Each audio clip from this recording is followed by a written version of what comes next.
Jaya Nityananda, Jaya Dvaita Chandra, Jaya Gora Bhakta Vrinda. Jaya Jaya Shree Chaitanya, Jaya Nityananda, Jaya Dvaita Chandra, Jaya Gora Bhakta Vrinda. Jaya Jaya Shree Chaitanya, Jaya Nityananda, Jaya Dvaita Chandra, Jaya Gora Bhakta Vrinda. Om Namo Bhagavate Vasudevaya, Om Namo Bhagavate Vasudevaya, Om Namo Bhagavate Vasudevaya. So, Hare Krishna, everybody. Thank you very much for joining us today, and a very, very auspicious day. Shri Gaur Purnima Ki Jai, and Hori as well. But actually, we celebrate the appearance day of Chaitanya Mahaprabhu much more. In fact, it's said that we should be celebrating the appearance of Chaitanya Mahaprabhu's day even more opulently than Shri Krishna Janmashtami and Radhastami, because they are the combined Radha and Krishna. He's combined Radha and Krishna. So anyway, we'll do whatever we can, and like to seek your good wishes and your blessings so that we can get the mercy of Chaitanya Mahaprabhu. So I wanted to begin with how he appears.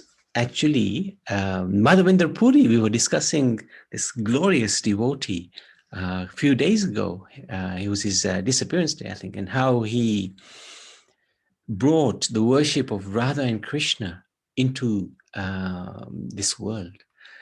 And he was the guru of Advaita Charya, who is seated here. And he actually, Madhavendra Puri, advised Advaita Charya that the best way to worship the Lord is by offering him tulsi leaves with Ganga Jal. And Advaita Charya started that process of worship, after being so advised by Madhavendra Puri.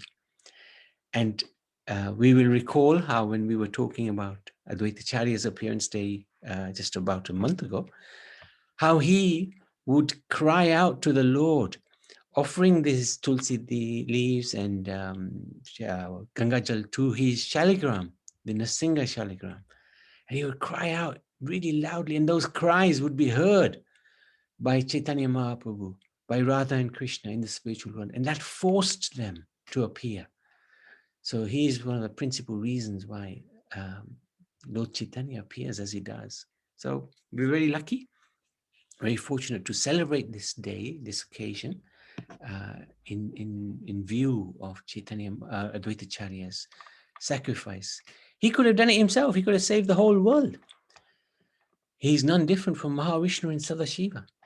But he wanted this special storehouse, this transcendental storehouse of the Prema Bhakti, Krishna Prema, to come through Chaitanya Mahaprabhu, so that we can have free access to something which is actually not available, especially not in Kali Yuga, but generally not available at all. So we have a great deal to thank Advaita Charya for. So Sri Chaitanya Mahaprabhu appeared in Navadvip in Bengal, in a specific place of Mayapur, on the banks of the Ganga, on the 27th of, must be February, 1486. And he stayed in this world for 48 years. And that was on the full moon night, like today, Falgun, during the lunar eclipse. At that time, there was a lunar eclipse. And this year, of course, it falls on today, 28th of March, 2021. So this lunar eclipse, anyway, Navadvip is a large city straddling both sides of the Ganga. And it's praised in the scriptures as a holy place. Navadvip was also very famous during Chaitanya Mahaprabhu's time as a center of learning and culture. At that time, India, or Bharat, is better to say Bharat because it's a spiritual name. Bharat was suffering from rampant spiritual stagnation, and there was a lot of casteism going on. There was a prominence of the use of logic over spiritual experience. And it was also time when the Islamic rulers dominated. So socially, morally, spiritually, politically, intellectually, everything needed to change. There was a time when things were needed the Lord's appearance in order to make a difference. Now, during an eclipse, it's considered to be an inauspicious time because the sun is covered by or the moon is covered by Rahu. And generally, we know the tradition here, for example, when we experience an eclipse, we try not to venture out or look into the eye of the eclipse. And so many different things are recommended during the eclipse. So at that time, during the eclipse, everybody was actually in the Ganga, chanting the holy names of the Lord. And that included even those who are Mohammedans, the Muslim community. Everybody suddenly was in the Ganga and everybody was chanting Hari, Hari, which was even surprising, shocking, in fact. What was surprising and shocking was even the Muslims were chanting and they were wondering, why are we chanting the name of Hari? But everybody was engaged in chanting the name of Hari. So, and that is the time when Chaitanya Mahaprabhu appeared. And the reason they were chanting the name of Hari was because he just appeared. His parents, Jagannath Mishra and Sachi Devi, gave him the name of Vishwambar, meaning the support of the universe. So this is just maybe a day or so after his appearance. This is Sita Devi, who is Advaitacharya's Dharampatni. And she came bearing many gifts. She heard about the transcendental appearance of Nimai. His another name is Nimai because he was born under the neem tree. So he was given the name Nimai. So she came and gave many gifts to this transcendental child. And this is Jagannatha Misra and Chachi Devi with Nimai. And when he was little, let me just see what else.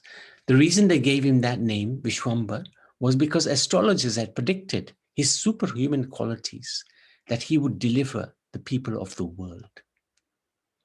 So when he was born, even a few days after, he would cry lots. And as soon as the neighborhood ladies, they would come and they would chant, Hari, Hari, Hari Bol, Hari Bol, he would stop crying.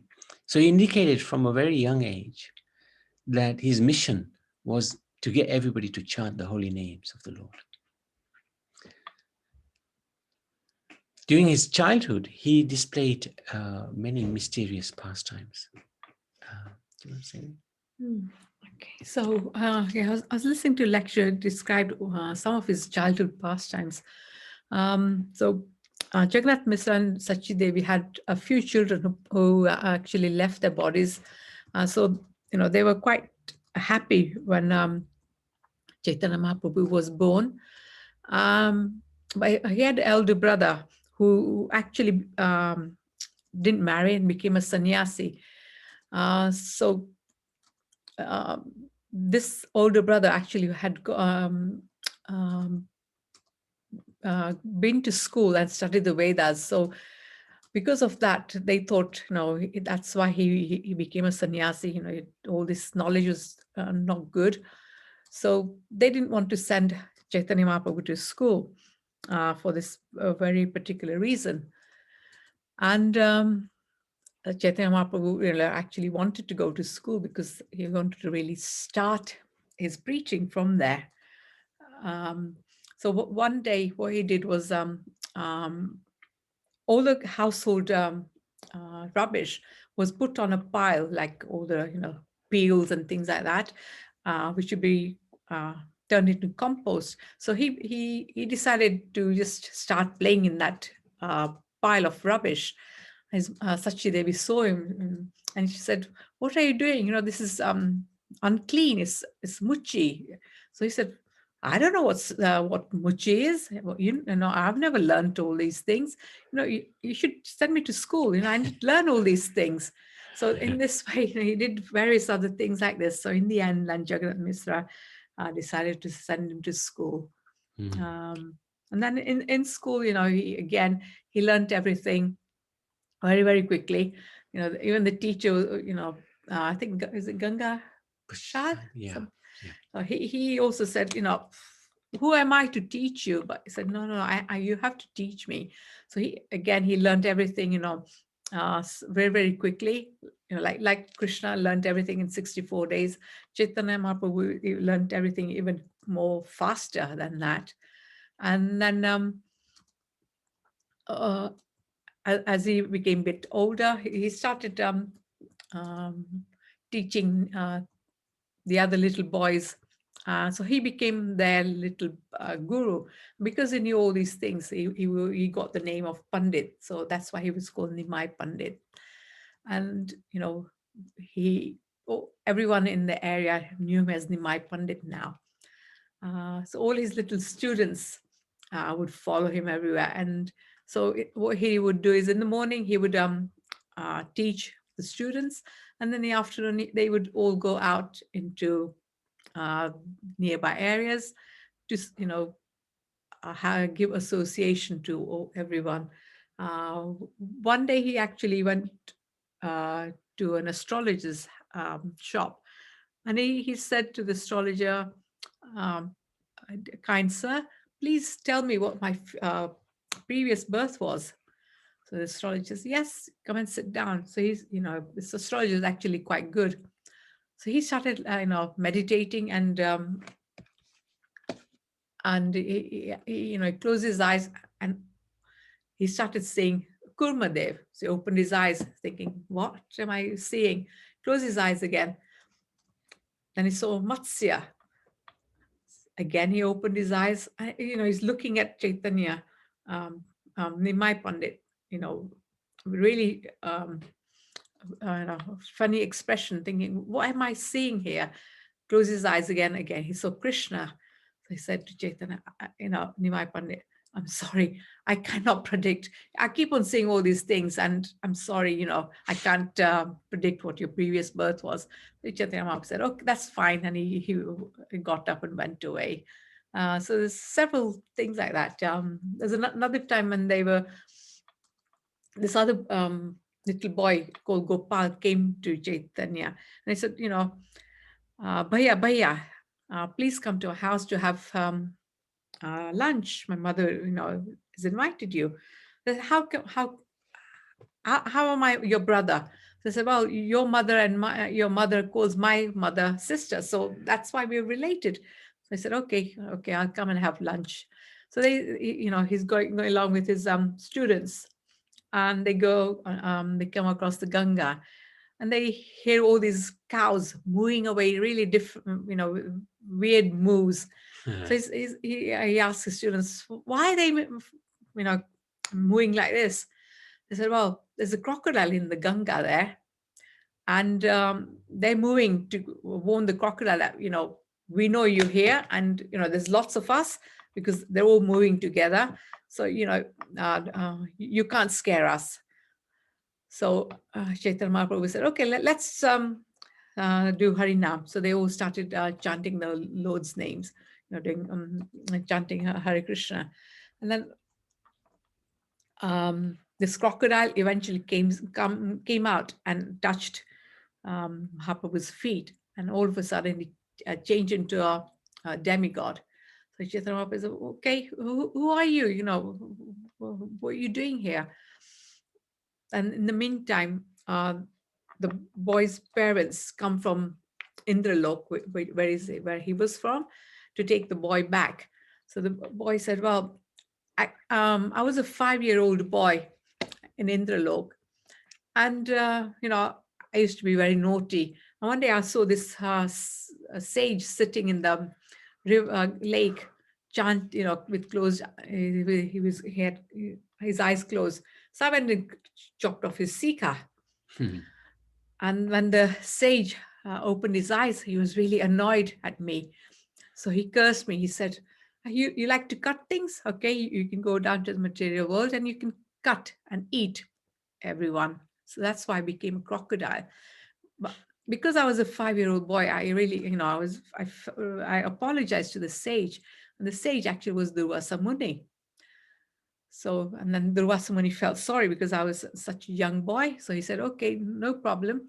Eventually, you in that Ganga, you will be touched by Chaitanya Mahaprabhu and you will come back. So again, there's so many pastimes like this as a young youth. Uh, Good. If you remember more, let us know. yeah. So one time he was kidnapped by some thieves, and by his mystic power, these thieves ran and ran and ran and ran, and they just ran in one big circle, and they came back home and dropped him off again. He used to play with poisonous snakes, and do you know any pastimes on that? Nothing about the Okay, snake. okay. And as Jayanti said, he used to like to he speaks philosophy with his mother, like he was eating the dirt, and he spoke such great philosophy. His mother Ekadashi Prapt as well. as well, yeah. Yeah. That was a bit later, wasn't it? You should do. He said to her, "You should do Ekadashi." Yeah, Yeah, she wasn't following Ekadashi yeah, Vrat. yeah, yeah. But his mother was quite impressed with his philosophical knowledge. He was such a little child, yet he was justifying why he should be eating meat, and she convinced him, no, this is not right. So as he grew, his beauty and intelligence began to show more fully. Of course, the Lord is always beautiful. And this is an example of how the Lord's qualities are always increasing, so much so that even he doesn't realize. There's always a competition between him and his qualities. His qualities are always increasing. He's trying to catch up. And it's quite extraordinary, quite difficult to understand. How is that even possible? But there's an example given in the Bhagavatam that one time he, in Dwarka, looked at himself in the mirror and he was wondering, who is this beautiful personality? So you can see his qualities, his beauty, his intelligence is always increasing. He's never limited by anything. He was a brilliant student, as you would expect, who quickly mastered poetics and Sanskrit grammar. And of course, at that time, the current fad was Navya Nyaya, which is a form of logic. He loved using this logic and really Debating. debating and annoying all the devotees. Especially, he used to like annoying Gadadhar Pandit. Gadadhar Pandit was actually non-different from Srimati Radharani. So they had this relationship from a very young age where they would be with each other and not be able to live without each other, no, be able to live with each other. He would often play at defeating his fellow students using logic. While still young, he opened his own school and began teaching grammar and logic. And one time, wonderful pastime took place where, what was his name again? The Digvijay, Keshavakash. Keshava Kashmiri, that's it. He was famous. He defeated all the scholars in the whole of Bharat. But he realized, somebody told him, you haven't been to Navadvip yet, where there's a huge group of scholars who can debate with you. So he came there. He came to Navadvip in order to debate. And as soon as they heard, the scholars heard in Navadvip that Keshava Kashmiri had come, they all ran away. So he was pointed towards Nimai, little boy. So he thought, okay, if I have to debate with a little boy, I'll debate with anybody. Don't mind, even if he's a little boy. So he said to Nimai that I'm going to glorify Ganga. Is that right? Yeah. And I'm going to recite 64 verses. And Nimai said, fantastic. I look forward to hearing it. And he started glorifying Ganga. And it was a fantastic glorification. But Nimai, he picked out one of the verses. I can't remember which one. And he said, well, and he recited the whole verse. He'd only heard it once. So Keshava Kashmiri was amazed. How did this little boy even remember this one verse, let alone, be able to recite it in full? And then Nimai said, there are very nice qualities in this verse. And he explained those qualities. But he said, there are also some faults. And Keshava Kashmiri was shocked. What do you mean faults? What faults are there in this verse? And then Nimai, who was perfect in logic, explained to him that the way you've constructed this verse is faulty because of this. I can't remember the details, but all the details are written in the wonderful book called Chaitanya Charitamrita. Keshava Kashmiri was shocked. He went home defeated. He slept and he prayed and he cried and he said to the Lord, or to Mother Saraswati, who was his Isht Dev, how did I get defeated by this little boy? How is that possible? In his dream, Mother Saraswati came to him. He's such a fortunate soul. Mother Saraswati came to him and said that you have been defeated by none other than Sri Krishna himself. Go to him, apologize, beg forgiveness, and he will make you his devotee. And so next morning, Keshava Kashmiri humbly went before Chaitanya and submitted himself. And Chaitanya Mahaprabhu gave his blessings and actually conferred pure love of God to Keshava Kashmiri, became a great devotee of the Lord. So this shows that scholarly ability is not enough to conquer the Lord. It's good to know a lot, but it's good to also be humble and submissive towards the Lord, and then he will give anything you want. So this is a very beautiful, beautiful pastime. On the pretext of performing sacred rites on the anniversary of his father's death, anything you read? Yeah. No. Okay. That's fine. So his father passed away, Jagannath Mishra, went back to the spiritual world. And at that time, that was an excuse used by Lord Chaitanya to go to Gaya in Bihar. And Gaya is a place where the Pindan ceremony is performed, the final rites are performed. And he went with a group of students. And there he met with Ishwara Puri. Ishwara Puri is also a disciple of Madhavendra Puri. So this Madhavendra Puri is actually very famous. And he took shelter of Ishwara Puri. He took initiation from Ishwara Puri. And Ishwara Puri gave him the 8-syllabled mantra, the Maha Mantra as well. And that caused a complete transformation in Chaitanya. And later on, he went back to Ishwara Puri and he said, what type of mantra have you given me? Every time I chant, I lose my consciousness. I shiver, I shake, and my hair stands on hand, and I feel great ecstasy in love. What sort of mantra have you given me? So this was really the beginning of a new era in Chaitanya Mahaprabhu's short life on this world. Yeah. So when he came back after receiving initiation, he was just he would still go to teach the students, but again, instead of teaching them what he used to teach them before, it was more about Krishna and the Maha Mantra and things like that. And then everyone thought, okay, there's something wrong with Chaitanya now. So they advised his mother,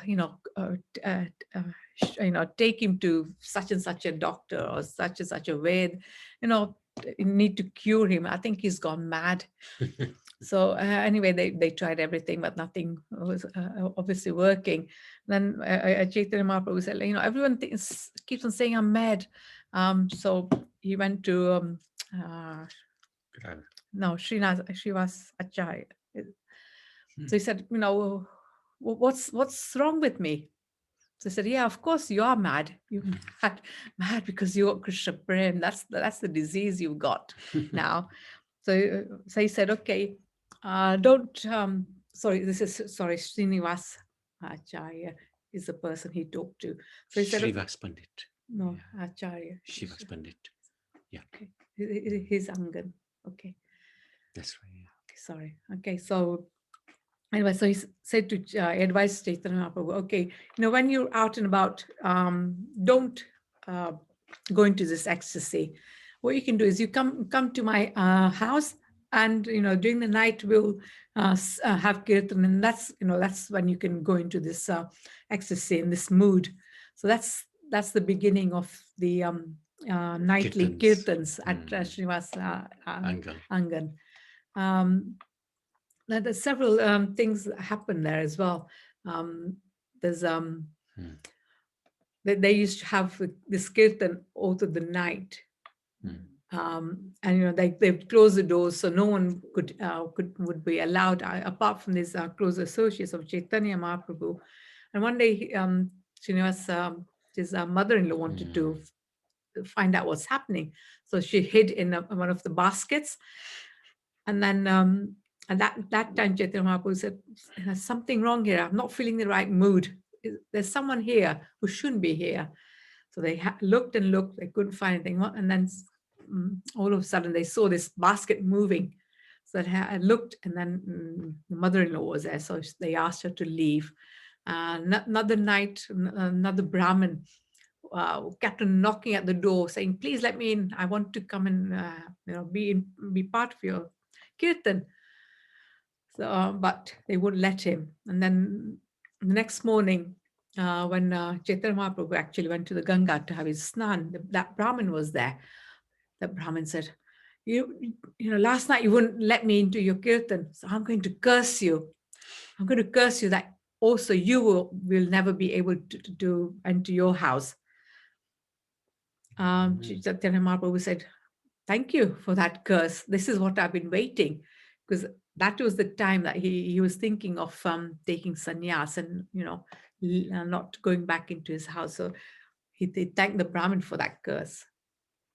Another time there was a brahmachari who wanted to join the kirtan. So Srivas actually allowed him to come.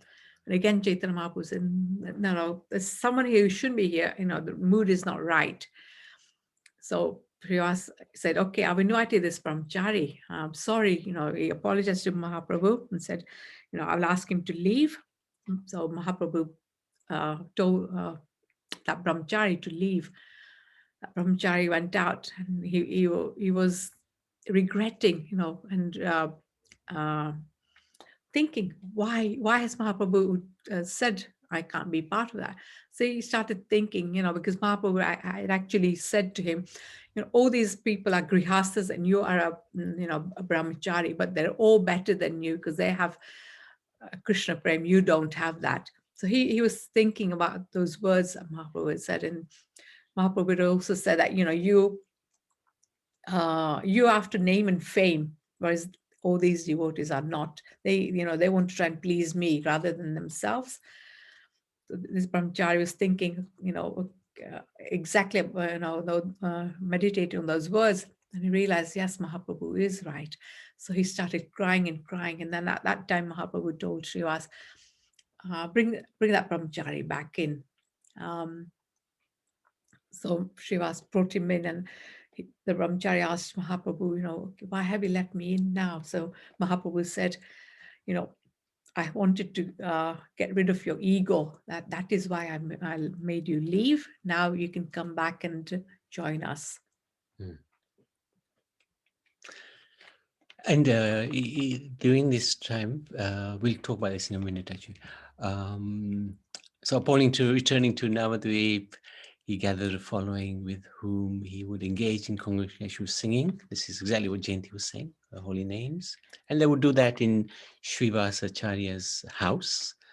And you can even go there today. And in fact, we have been there. Last time we went with a group of devotees. We all sat there and chanted for a long period. long for us, but it was very, very nice. Very good atmosphere, spiritual atmosphere there to chant. He started the first Sankirtan, congregational devotional singing movement, established the importance of chanting the holy names of God in this age as the most elevated of spiritual processes and the prime means for liberation from material attachment. He also revealed his real self, if you like, his identity to many. And one time they had 23 hours where he spent just revealing to various devotees whatever they wanted to see. For example, to Advaita Acharya, who is Mahavishnu, he revealed the form of Mahavishnu. That's one example. Yes, Nanibin? Yes, Hare Krishna. Hare Yes, Krishna. and we went to the place where the Sankirtan was first chanted. Did it appear, the place appeared very divine and auspicious? It Still. is. It is. It is. They've established a temple there. The Bhaktisiddhanta Saraswati had established a temple there. Mm-hmm. So it's a beautiful temple. They have deities of Chaitanya Mahaprabhu and the Panchatattva, and they have a broken madanga there. We'll just come to that story in a Yeah, minute. we'll come to that. So yeah, it's a really truly amazing place. We took several groups of devotees there, and one time when we took one group of devotees, one of the ladies, she felt this ecstasy, and she was just chanting like mad. I've never seen her And chant she's like this. crying as well while she was Crying. chanting. And before she was very reserved, but suddenly she became. We were wondering what happened to her, and she can't recall anything. We said to her, "You were chanting and dancing in ecstasy," and she said, "Well, really, I'm really shy normally." So it is very powerful Yeah, place. powerful place. Yeah. And one day we're going to be there, Naniben, together. Yes, definitely looking forward to that. Yeah. Yes. Yeah. Thank you. And other devotees, he showed, for example, Murari Gupta, he showed him Sita Ram. Who was the others? Do you remember any others? There were so many. Nityananda, he showed Balaram. And later, Kurma, yeah. Later in south of Bharat, he revealed to Ramananda Ray that I am Radha and Krishna. This is one of the most classic pastimes, really glorious pastime. Okay. So at first his chanting with people was for the few participants who were part of his group. And then Chaitanya Mahaprabhu ordered that the ecstasy of love of Godhead should be distributed to all the people of the area. And even Gadadhar Pandit, when he saw Chaitanya Mahaprabhu's change after he came back to Navadvip, he was so pleased because he would constantly preach to him previously, you should become devotee of Krishna. You're wasting your time as an intellectual scholar. And Chaitanya Mahaprabhu said, yeah, just bless me and I will do it one day. And then Gadadhar saw the transformation and he was dancing in ecstasy. Thank goodness, at last he's found Krishna. And Chaitanya Mahaprabhu, he gave no recognition to, whether you're one caste or another, or one position or another, or whether you have a certain type of philosophy or some sort of, you're involved in some sort of asceticism. He would give the holy names freely. He had no regard for somebody who's a yogi or impersonalist, trying to obtain liberation or worshipping demigods. He would just emphasize the chanting of the holy names. Hare Krishna, Krishna Krishna, Hare Hare, Hare Ram, Ram Ram, which can bring out this natural loving sentiment for the Lord. Now, of course, we tell people to chant and that's all you need to do, but it seems too simple. People looking for more complicated ways to serve the Lord. But actually, it's very simple. And this is what he did. He came, gave us this Sankirtan movement. And it's the same. When you're chanting, you're actually serving the Lord as the gopis are serving the Lord in the spiritual world. There's no difference. This is the most glorious aspect of this Hare Krishna movement, which Chaitanya Mahaprabhu began.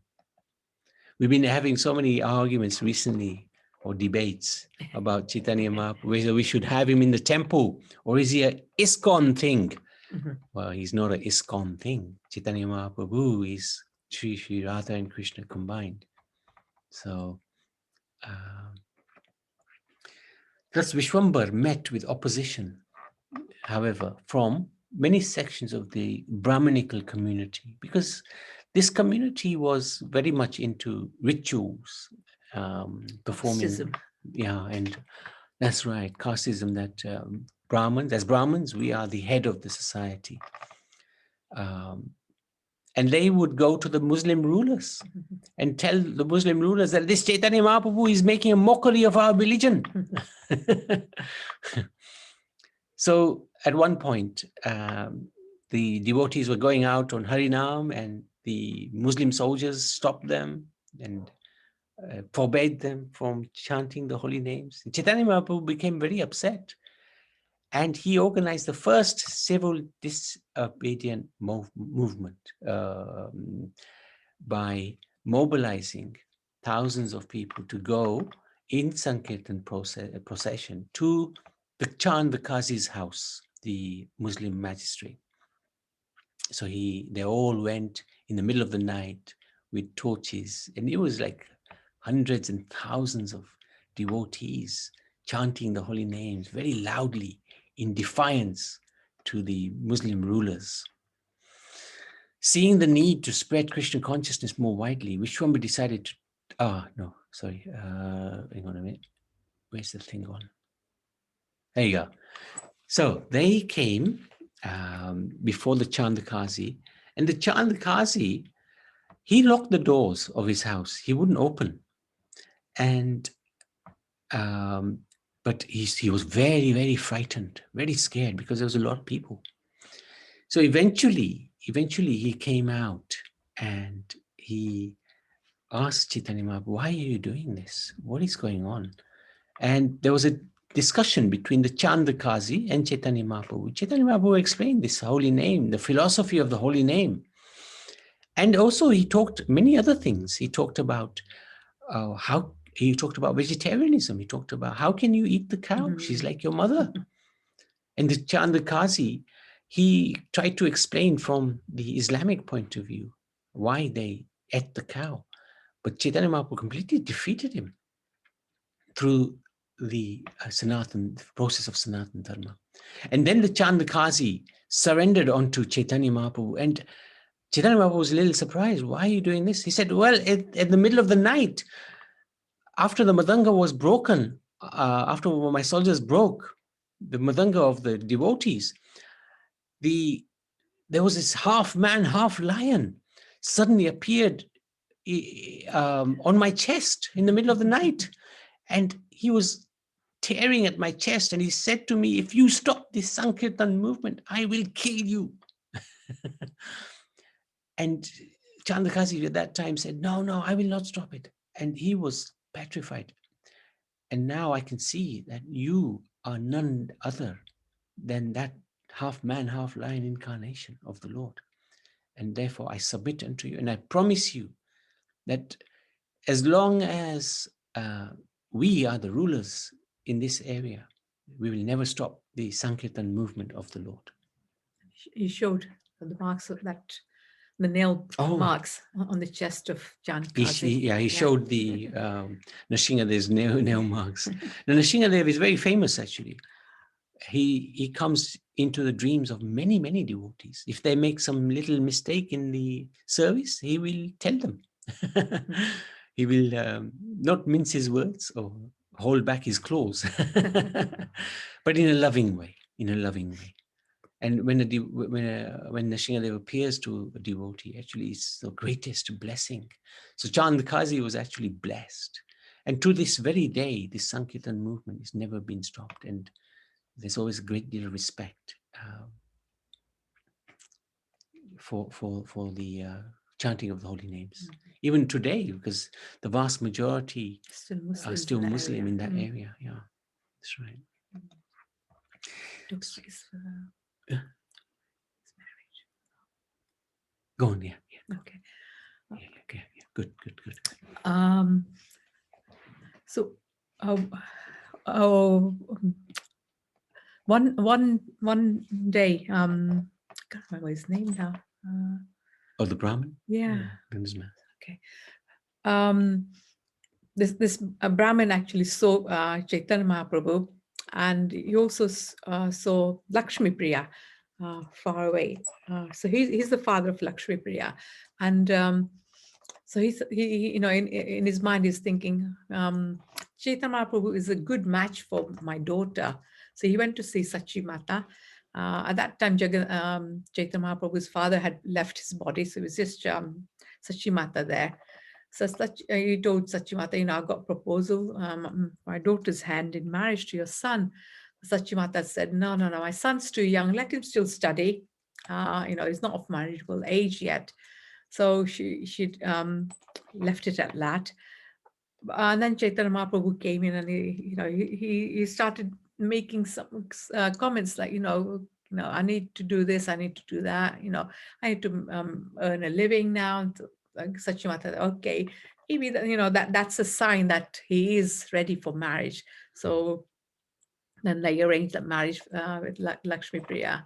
And then after some time, Chaitanya Mahaprabhu left on some travels. And due to the separation, Lakshmi Priya actually left her body.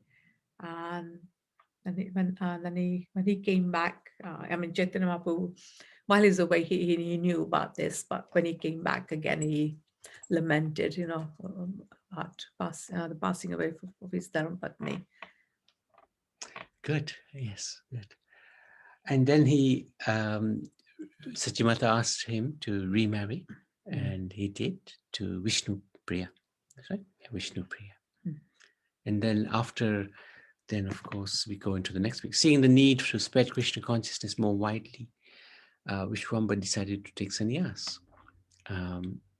Now Vishnu Priya, of course, was thunderstruck, as was his mother.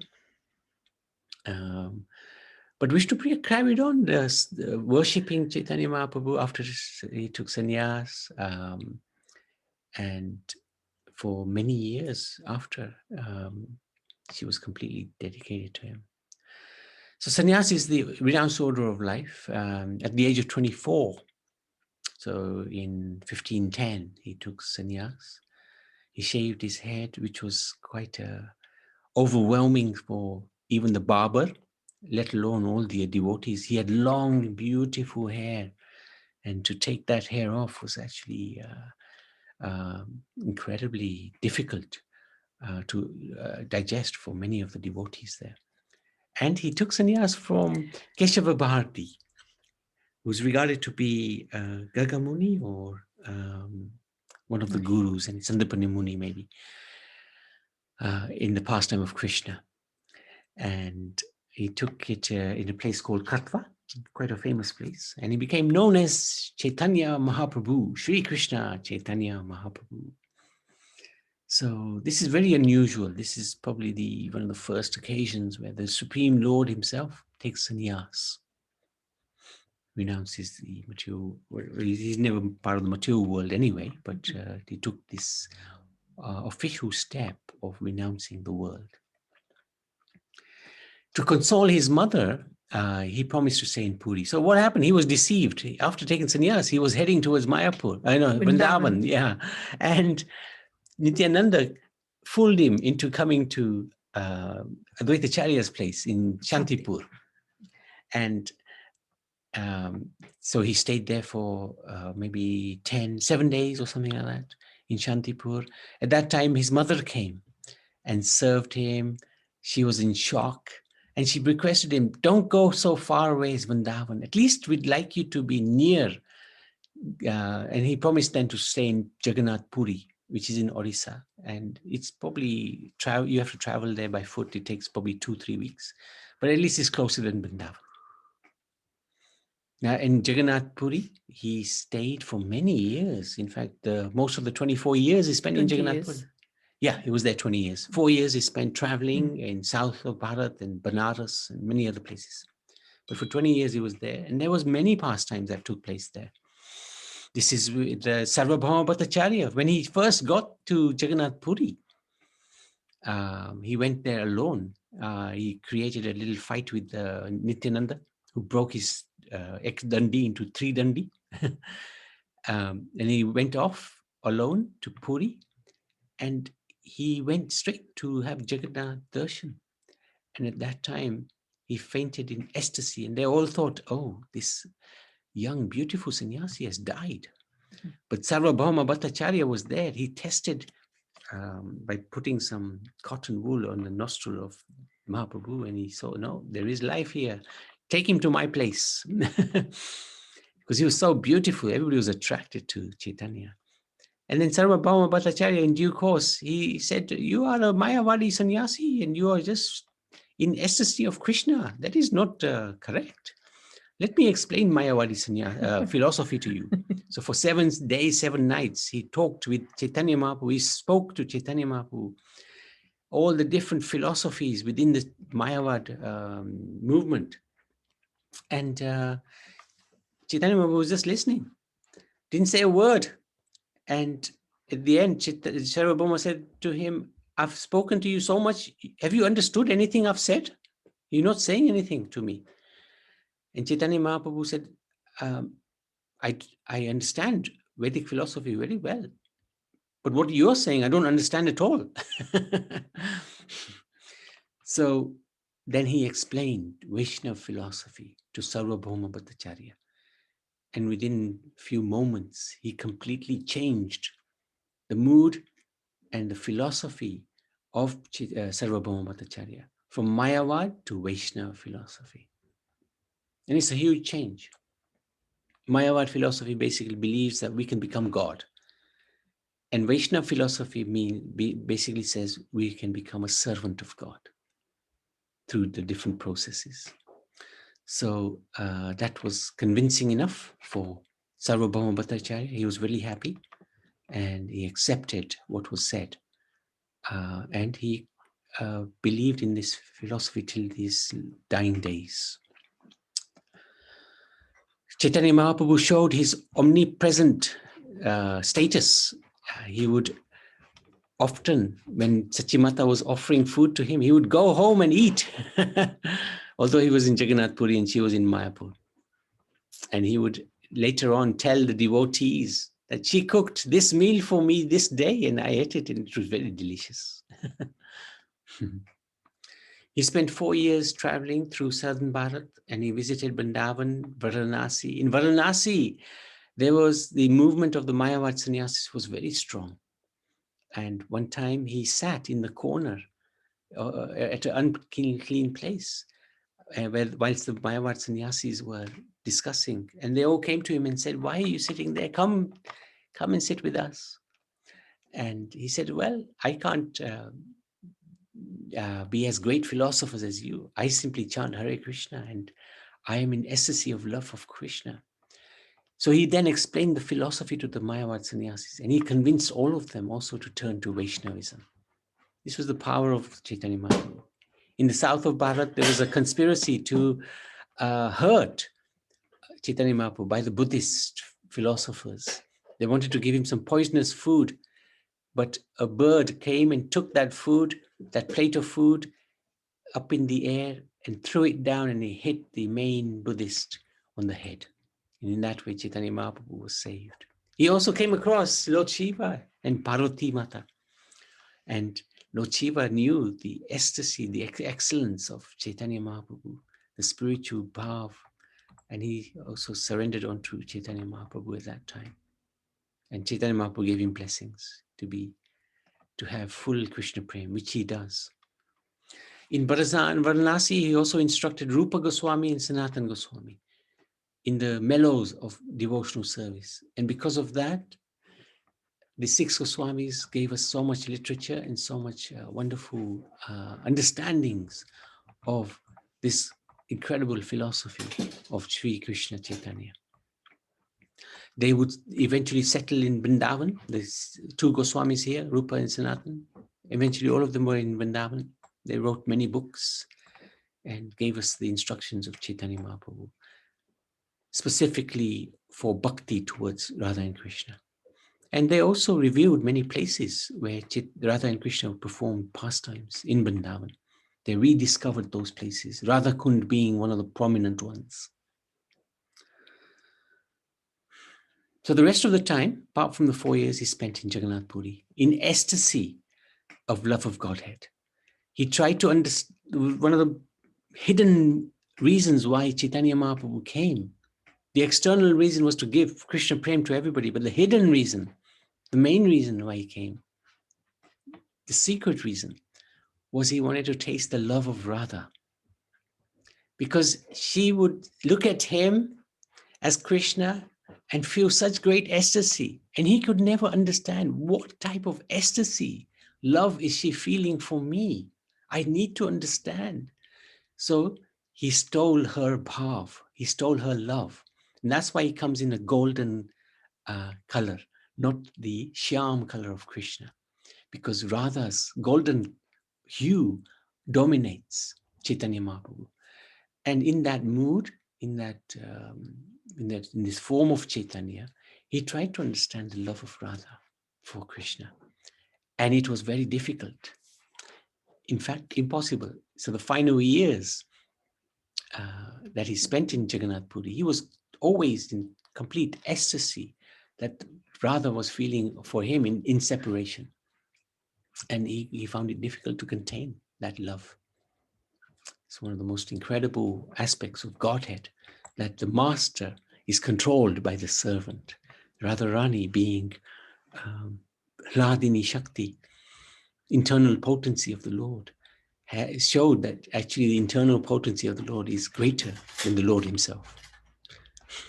This is really one of the most incredible things to understand about Radha and Krishna. During this time, he was absorbed in ecstatic devotion to Krishna, in the loving mood of Radharani, in which he would lose all external consciousness. Sometimes he would be floating in the sea, and the devotees would wonder, where is he? And they would go and find him, and actually they would find a fisherman who would say, hey, I've caught something, I don't know what it is. He's chanting the name of Hari Hari, and I'm also chanting Hari Hari in ecstasy. In this way, he would be found. They would try to lock him in a room, but his body he would use against the walls, and in that, because he was trying to contain this ecstatic love of Radharani for Krishna. Anyway, he freely distributed this divine nectar of this love for Krishna to everyone and anyone, and whether it was day or night. Even his presence or mere touch would transform everyone that came near him into the same devotional mood, like we were talking about the fisherman just a second ago. And he remained like this until he one day went to the Tota Gopinath temple in Jagannath Puri, and he closed the curtains, never to be seen again. It is said that he merged into the deity of Tota Gopinath, which is an extraordinary deity. You can see here, I think it's the only deity who's sitting down. He always was standing up, even at the time of Chaitanya Mahaprabhu. But when Gadadhar Pandit, who is none different from Radharani, was finding it difficult to serve Gopinath, he decided to sit down in this lotus position. You can see his toes are here, so that Gadadhar Pandit could garland him and serve him. This is the beauty of Krishna. And in this deity, Lord Chaitanya emerged. And this is the tree of Chaitanya, the plant, the seed was planted by Madhavendra Puri. But Chaitanya Mahaprabhu is the tree. And you see all these different branches. There's Advaitacharya, Nityananda, Srivas, Gadadhar. And there's so many different branches. Prabhupada is one of the huge branches as well, that has spread this love of God throughout this world.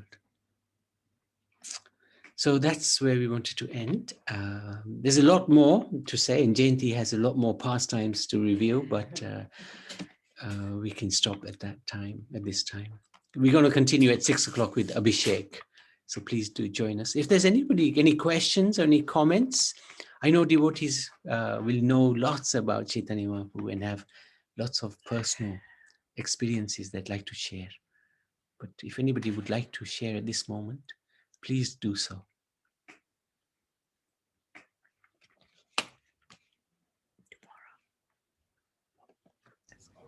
Thanks, Prabhuji, because we've never heard about these pastimes of Chaitanya Mahaprabhu. So rare. So thanks for enlightening us. Lovely. You and Mataji both. Oh, thank you. Thank you. Thank you. We haven't even scratched the surface. Yeah, so much about him. And we don't even know hardly anything. Amazing how he merged into the Gopinath deity, isn't it? Yes. Indeed, yeah, very true. And there's a little mark on the thigh, which shows where he merged. Yeah, and the pujari in the early morning, he would show this for a donation, of course. They have to maintain the temple somehow.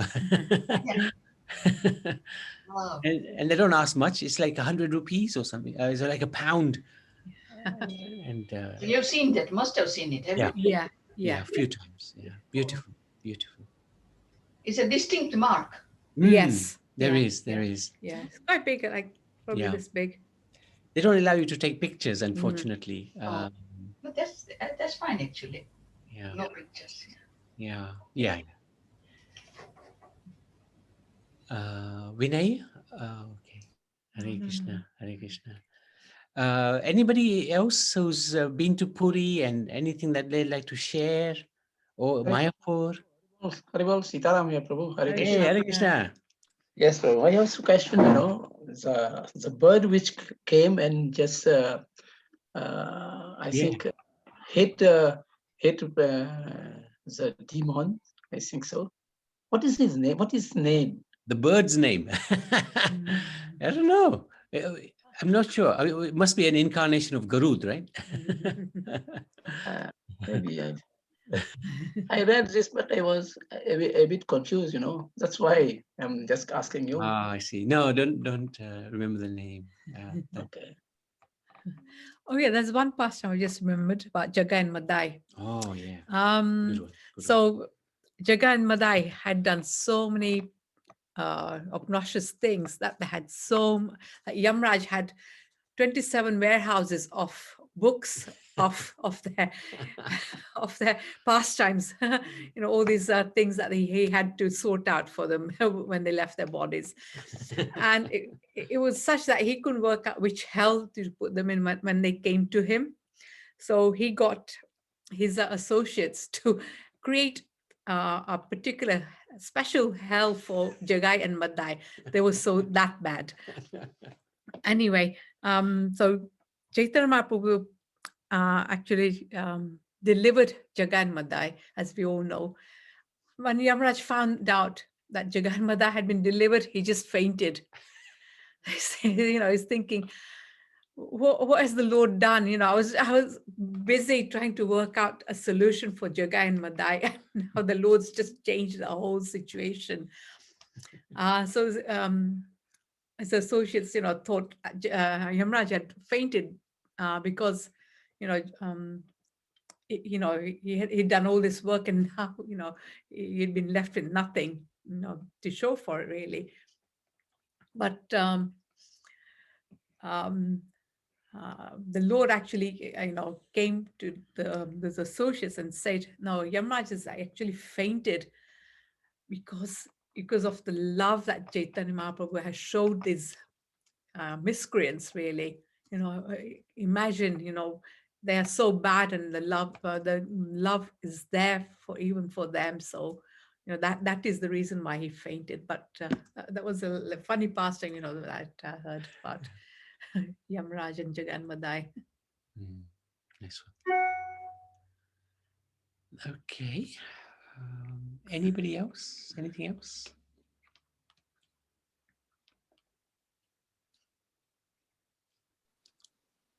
Hare Krishna. Hare Krishna. Hearing about Chaitanya Mahaprabhu makes you feel the path is so easy, but yet we fools don't make it easy for ourselves. Yeah, very good. True? Yeah. Well put. He's made it so easy. Yes. Hare Krishna. You have a knack of summarizing it so well. few Well, are very powerful. thank you for that appreciation. Thank you. But you're absolutely right. It's so easy, but we make it so hard for ourselves.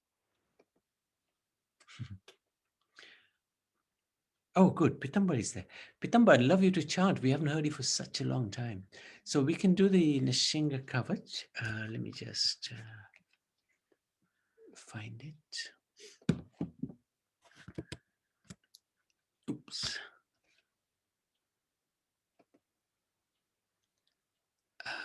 Okay, great. There you go. So Karuna, would you like to take it away?